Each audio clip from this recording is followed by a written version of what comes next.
Tere hommikust, kallis rahvas! Meil on tulemas pühapäeval, siis jõuab lõpusirgele lõpuks siis valimismaraton. Ja mõtlesin seda, et tegelikult kõige olulisem meie ühiskonnas on tegelikult noored ja lapsed. Ja sellepärast lubame, et kui toimub muudatus ja kui võimule saavad hoopis teised jõud, mis praegu, siis hakatakse nendesse oluliselt rohkem investeerima.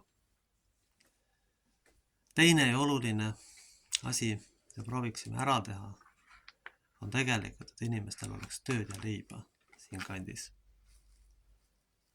Sest kui seda ei ole, siis inimesed lahkuvad. Ja kolmas asi, millest ma olen mõelnud, mind on puudutanud ka tegelikult väga loomade varjupaiga teema, et see on oluline inimestele, et see peab olema siin, sest see näitab meie inimlikkust ja hoolimist.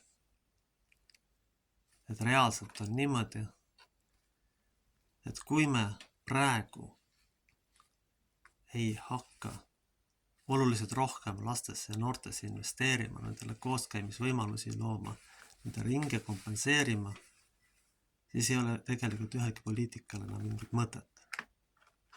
Arvestades praegust iibe olukorda, tegelikult on see äärmiselt suur prioriteet. Kallis kaasteeline, tule ikkagi valima, tule ikkagi jaoskonda, sellepärast et e-hääletus tegelikult ei ole usaldusväärne. Sellega me saame koos muuta oma elu paremaks. Tule valima!